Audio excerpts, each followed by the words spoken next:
ეხლა დონალდ ტრამპმა ოფიციალურად წარადგინა სამოქალაქო ბირთვული თანამშრომლობის შეთანხმება საუდის არაბეთთან კონგრესში. როიტერსი უწყება, რომ აშშშ პრეზიდენტი მტკიცედ აცხადებს, რომ შეთანხმება მხოლოდ მაშინ გაგრძელდება, თუ რიადი შეუერთდება აბრაამის შეთანხმებებს და დაამყარებს ოფიციალურ დიპლომატიურ ურთიერთობებს იერუსალიმთან. შეთანხმებას ხელი გასულ თვეში თვის ბოლოს მოეწერა.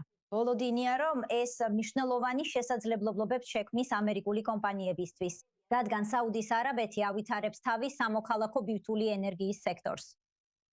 მეტი რეაქციისთვის სასიამოვნოა მიუესალმო ელჩ მარკ სევერს, აშშ-ის ყოფილ ელჩს ომანის სულთანატში, რომელიც ახლა აბუ-დაბიდან გვიერთდება. ბატონო ელჩო, სასიამოვნოა თქვენი ნახვა. უკვე თითქმის 6 წელი გავიდა მას შემდეგ, რაც არაბთა გაერთიანებულმა საამიროებმა და ისრაელმა ხელი მოაწერეს იმ ისტორიულ აბრაამის შეთანხმებებს. ამჟამად, როცა ველოდებით, რა მოხდება კონგრესში სამოქალაქო ბირთვული თანამშრომლობის შეთანხმებასთან დაკავშირებით, თქვენ ფიქრობთ, რომ რეალურად უფრო და უფრო სავარაუდოა რიადსა და იერუსალიმს შორის ნორმალიზაცია? ამ ეტაპზე ძალიან რთულია ამის თქმა და ვფიქრობ, ეს დამოკიდებულია იმაზე, რა მოხდება ირანთან ომში მომდევნო რამდენიმე თვეში. ომი დასრულებული არ არის.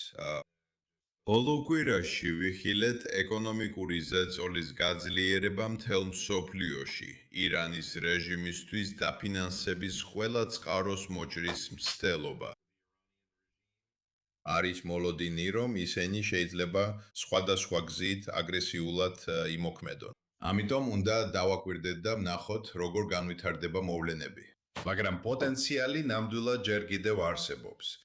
საუდელებმა სხვადასხვა ადამიანს უთხრეს, მათ შორის იმ დელეგაციასაც, რომელშიც მეც ვიყავი რიადში, რომ 2023 წლის 7 ოქტომბრის მდგომარეობით ისინი დასრულების ზღვარზე იყვნენ. მოლაპარაკებები დასრულებული იყო, ძირითადად შეერთებულ შტატებთან მიმდინარეობდა და სამოქალაქო ბირთვული შეთანხმებაც ამ პაკეტის ნაწილი უნდა ყოფილიყო, მაგრამ ისინი ძალიან ახლოს იყვნენ ნორმალიზაციის გადაწყვეტილებასთან. ბოლო 3 წლის განმავლობაში ისინი საკმაოდ უკან დაიხიეს. მაგრამ ვფიქრობ, იდეა ჯერ კიდევ დღის წესრიგშია და პრეზიდენტი ტრამპი აგრძელებს მათ ამ მიმართულებით წახალისებას.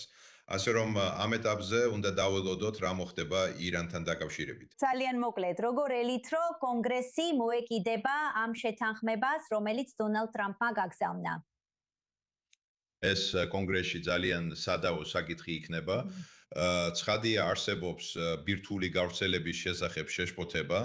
მე სრულად არ ვიცნობ შეთანხმების დეტალებს, მაგრამ ეს წავიკითხე.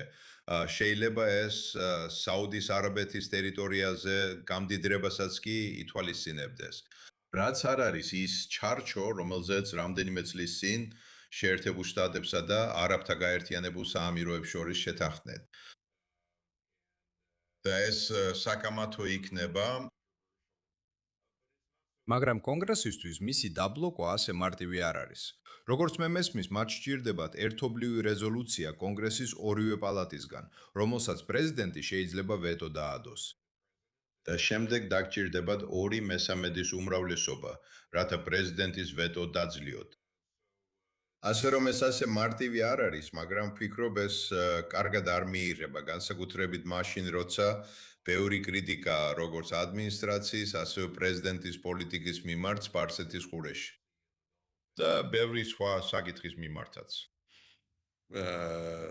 კონგრესში საუდის არაბეთის მიმართ განსაკუთრებით პოზიტიური დამოკიდებულება არ არის, თუმცა რა თქმა უნდა არიან ისეთებიც, ვინც კარგად იცნობს და მხარს უჭერს ურთიერთობას საუდის სამეფოსთან. მაგრამ ბევრი კრიტიკოსიც არის, ასე რომ საინტერესო იქნება ამის ყურება. ჩვენ ნამდვილად ვუყურებთ ამას. როგორც ყოველთვის ვაფასებთ თქვენს შეხედულებებს აბუ-დაბიდან პირდაპირ ეთერში. ელჩო მარკ სევერს, დიდი მადლობა. ჩემთვის სასიამოვნო იყო. მადლობა.